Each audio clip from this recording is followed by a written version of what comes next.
Film की शुरुआत होती है वेस्टर्न घाट के शानदार शॉट से। पहाड़ों पर कोहरा लटक रहा है, नदियां गहरी घाटियों को काटती हुई बह रही हैं और घना जंगल जिंदा लगता है। झींगुरों की आवाज, पंछियों की चहचहाट और दूर कहीं गरजती बिजली। एक आवाज सुनाई देती है, बादशाहत से पहले, ताज और तलवार से पहले जंगल था, और जंगल में रहते थे दैव, सदियों पुराने रक्षक, जो इंसानों और कुदरत के बीच तालमेल बनाए रखते थे। यह कहानी है एक वादा, और उस गरस्से की, जो तब आया जब इंसान ने उस वादे को तोड़ा। कैमरा एक छोटे गांव पर आता है। लोग दिए जला रहे हैं, बच्चे जुगनू पकड़ रहे हैं, और बुजुर्ग दैवों की कहानियां सुना रहे हैं। एक नाम बार बार लिया जाता है, पंजुरली, सुअर का देवता, जो लोगों का सबसे बड़ा रक्षक है। समय है कदंबा वंश का। राजा ईमानदार और धार्मिक है, लेकिन उसका बेटा राजकुमार रुद्रवर्मा, गुलशन देवैया, बहुत हठी और लालची है। अचानक अकाल पड़ता है, खेत सूख जाते हैं, नदियां सूख जाती हैं, लोग भूख से तड़पते हैं। राजा परेशान होकर सैनिकों की नहीं, बल्कि जंगल के मंदिर की तरफ रुख करता है। वहां पहली बार होता है भूत कोला का रिवाज। ढोल बजते हैं, लोग नाचते हैं, रोते हुए दुआएं मांगते हैं। अचानक नर्तक जमीन पर गिरता है, उसका जिस्म कांपता है और उसके मुंह से अजीब आवाज निकलती है। दैव बोलता है, तुम्हारी जमीन लालच से जख्मी है, जंगल का हक दो, आसमान तुम्हें बारिश देगा।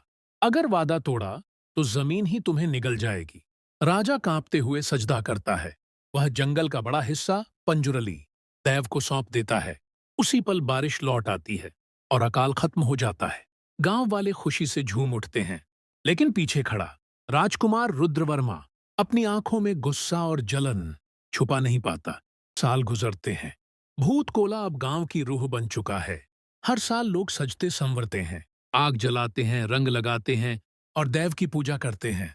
लेकिन राजकुमार रुद्रवर्मा अब और बर्दाश्त नहीं कर पाता। उसे लगता है उसके बाप ने कमजोरी दिखाई।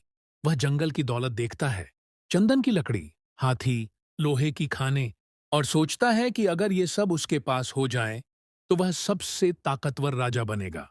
वह हंसकर कहता है, मैं किसी नकाब वाले नर्तक और जंगल की आत्मा के आगे क्यों झुकूं? ये जमीन राजाओं की है, परछाइयों की नहीं। उसी गांव में एक नौजवान योद्धा पनप रहा है।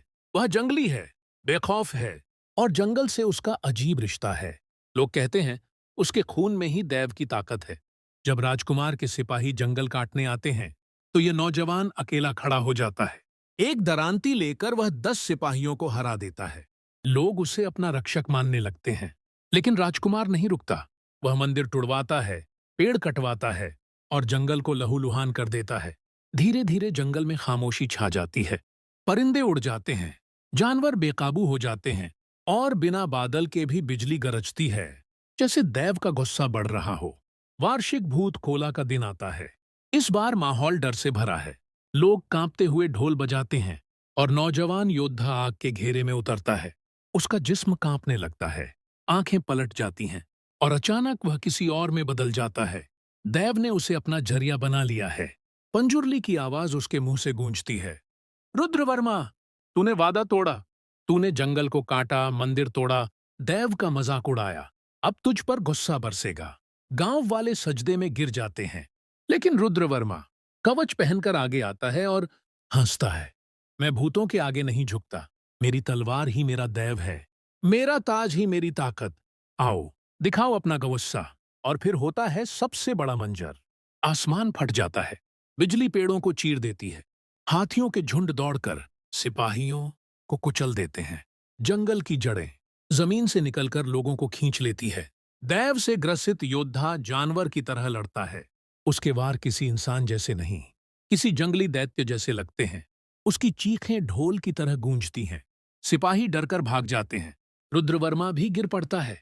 अचानक जमीन फटती है, बेलें उसकी टांगों को जकड़ लेती हैं और जंगल उसे खींचकर निगल लेता है। उसका ताज मिट्टी में गिर जाता है। सुबह होती है, पूरा इलाका खामोश है। गांव वाले इकट्ठे होते हैं। योद्धा अभी भी कांप रहा है, उसकी आंखें हल्की रोशनी में चमक रही हैं। दैव आखिरी बार बोलता है, यह वादा खून से जुड़ा रहेगा। जब लालच लौटेगा, मैं भी लौटूंगा, और इस योद्धा की नस्ल से हर दौर में एक रक्षक पैदा होगा। एक दिन जब संतुलन फिर टूटेगा तब उठेगा काडुबेट्टू शिवा। देव की पकड़ ढीली पड़ जाती है। योद्धा थक कर जंगल में चला जाता है। कोहरे में उसकी परछाई गायब हो जाती है। कोई कहता है वह देव बन गया, कोई कहता है वह जंगल में आज भी पहरा दे रहा है। कैमरा धीरे धीरे पीछे हटता है और स्क्रीन पर लिखा आता है, यूं शुरू हुई दास्तान कांटारा। दोस्तों, यही है कांटारा 2 की कहानी, जहां एक राजा ने वादा किया, एक राजकुमार ने वादा तोड़ा और पंजूरली देव ने अपना गुस्सा दिखाया। यह प्रीक्वल सिर्फ कहानी नहीं, बल्कि एक ऐसी जड़ है जिससे पूरी कांटारा की दास्तान निकली। आपको क्या लगता है, क्या ऋषभ शेट्टी का यह नया किरदार पहली फिल्म से भी ज्यादा दमदार होगा? ऐसी और मजेदार मूवी, एक्सप्लेनेशन और कहानी सुनने के लिए सिनेमा डिकोड को सब्सक्राइब करना मत भूलना। यहाँ हम सिनेमाओं के राज खोलते हैं, एक दास्तान, एक वक्त में।